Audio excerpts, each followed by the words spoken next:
Kevin, any idea what the president will turn to first? There was lots of suggestions before the holidays that it might be infrastructure or that it might be something else, but there are some priorities, correct?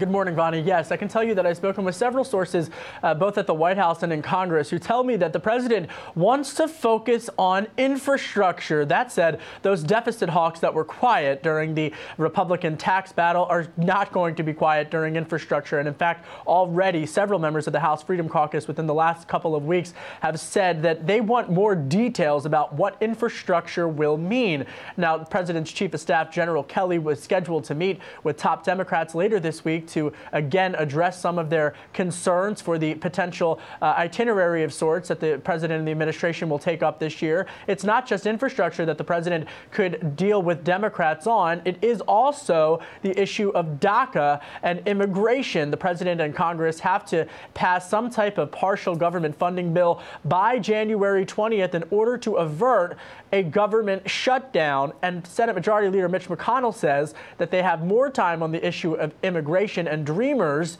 but Democrats don't believe him. Well, and of course, some of these deadlines are moving deadlines and some of them aren't, like shutting the government down, for example. That's January 19th. Great chart here in the Bloomberg 8821 defense spending. It's at, a multi-decade low in some ways, but the president is going to want that increased. What happens with the debate over shutting down the government?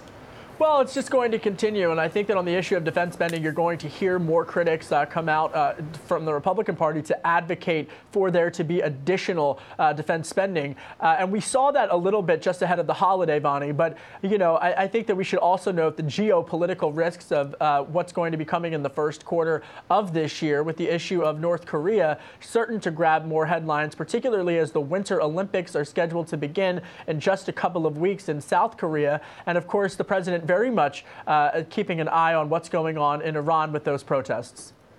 Yeah, and on Iran, Kevin, what's President Trump trying to achieve with his tweets? Well, two things. First and foremost, politically speaking here domestically, I think what you're noticing is that the president very much trying to play to his base and with these tweets that the president has tweeted out. But secondly, there hasn't been much American involvement at all in terms of what we've noticed in these protests in Iran. We should note there has been little to no reaction in the oil markets as a result of this. This has been a completely organic, by all accounts, on the ground, which is very detrimental to the Iranian regime as it stands. And in terms of the reports that have come out this morning regarding additional sanctions for Iran, really what I think the conversation is going to be headed to is what exactly secondary sanctions could mean. And right now, there doesn't appear to be, at least right now, on the table that secondary sanctions will come from this administration.